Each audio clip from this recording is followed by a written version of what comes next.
Hey, what is up everybody? DiscussionVerse here to talk to you about Captain America Brave New World and if it will do well in theaters. I know that I'm personally very excited for this movie, but of course there's a lot of hesitation, especially with the narrative of superhero fatigue, especially with movies. But of course, before we get into that, I do want to remind you, this is the road to 500 subscribers, so if you could, please smash that like button, comment, and then subscribe to the channel so that way we can continue to grow this thing. Now, this movie's right around the corner, coming out on February 14th. Once again, I'm personally very excited for it because, of course, aside from Red Hulk, we have the confirmation of Adamantium being a big part of this universe now going forward with Phase 5. And the Adamantium confirmation comes from Teapot. He was a Celestial that was seen in Eternals. Now, Eternals wasn't a very favorable movie, but nonetheless, the world building in that film cannot be denied because it is coming back full circle for Captain America Brave New World and its place in Phase 5, especially with the fact that all nations are now fighting against each other over the Adamantium discovery. This was confirmed with the height of the movie being announced, the trailers, and of course in Harrison Ford's role as Thaddeus Ross. Ross lays out in the trailer voiceover, Adamantium has now pitted all nations against each other, and it has also been confirmed that Japan is going to be the one to start it all off, and them finding out that Adamantium exists is what kicks everybody going against each other off into motion. From what we know with the trailers and other confirmations, the US is at war with other nations in this movie because of Adamantium, and also what tends to go on in terms of the personal narrative that we see play out and why Thaddeus Ross feels the need to become Red Hulk is because of the attempts on his life that we see play out in the trailer by former Captain America Isaiah Bradley, whom you would remember from Falcon and the Winter Soldier on Disney+.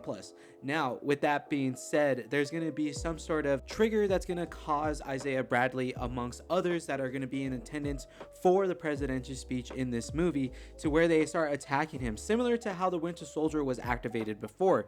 Now, that's going to be a pretty cool plotline to see where that plays out. Of course, we also see Giancarlo Esposito in this movie, and his role is going to be part of the Serpent Society, which was funny because that was actually teased as a previous Captain America title before it was announced to be Civil War back in the Phase 3 days. Now, with that in mind, we do know that Giancarlo Esposito's character is confirmed to be Sidewinder, and he is leading the Serpent Society. Now, this is really interesting to me because the question is the Serpent Society working with the leader, who we know is coming back? That's Samuel Stearns, who we last saw in the canon, The Incredible Hulk, where Edward Norton was previously playing Bruce Banner. Samuel Stearns is still being played by Tim Blake Nelson. He is coming back, and he also was a big advocate in doing practical effects to get his look down, and I'm excited to see how that translates on screen, as the leader is a pretty great Hulk villain and antagonist, and I like a character and antagonist that uses their brain over their brawn. So I'm really excited to see how this plays out and what their pieces of the puzzle are,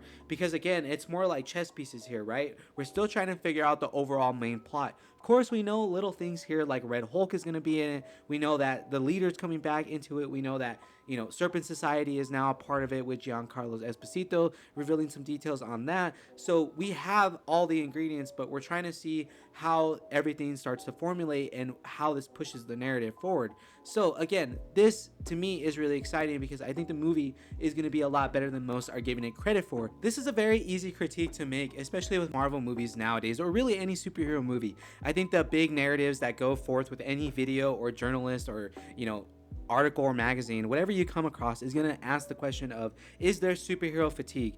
And of course this falls in line with that because again, it's a superhero movie by default, and this movie is a part of Phase 5, and of course I know there's very valid complaints on Phase 4 in terms of the quality, how it overall was in comparison to the other 3 phases, but of course there's a lot of other factors that went into that, right? And I'm not saying that Disney and Marvel should not get any blame, because I think they should in how they handled it. And all I'm really going to say on that is that during the times of a pandemic, it's totally okay for a company to tell the fans, hey, we need a little bit more time in order to fix these projects and push them out to how we want them to be in terms of quality. I think we as fans could have been more than understanding, but then again, a part of me think that is just hopeful thinking, especially if you view the Reddit side of our fan base for anything superhero related. It's pretty atrocious to look at and kind of embarrassing, but nonetheless, I think that is a big factor that all people should consider here. I still gotta say, I'm excited for Captain America Brave New World. I'm ready to see the leader come back, especially after his presence in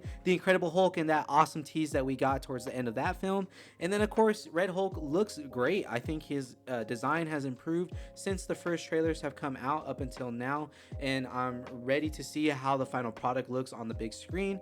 Of course, with that, it's pretty exciting to see how that's going to shift the social superhero politics of the MCU going forward here, because remember that Thaddeus Ross is now going to be the president of the United States of America in this narrative, and also have to deal with the fact that he is Red Hulk. Now this shifts more pressure because the government is always intervening with the Avengers and anybody that is a superhero in the Marvel universe, and guess who's a part of that now?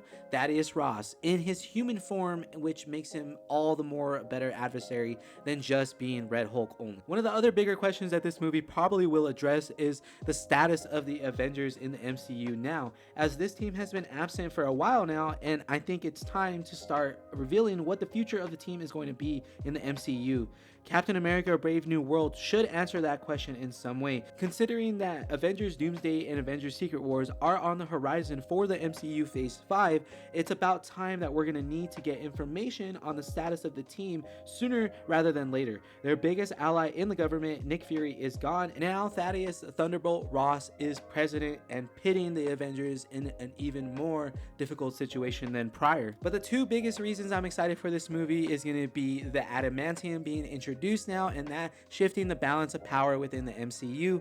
We did get a slight introduction with Deadpool and Wolverine, though this is the official MCU introduction for Adamantium in this universe. The first very biggest reason is going to be seeing Sam Wilson come into his own as Captain America, because once again, I do love that he is Captain America in these movies, but it needs to be defined, and I think this is the movie for him to do that. I've been loving to watch Sam's journey throughout the MCU so far, and I'm excited to see him define his role. With the obvious looming of new heroes coming to the MCU and a new Avengers team put together, we need to see Sam in the position to be the leader for this team, such as Steve Rogers was in his iteration of Captain America. So from there, I will say that this movie is shaping up to look pretty good in my eyes, but of course that's up to everybody else once it comes out February 14th.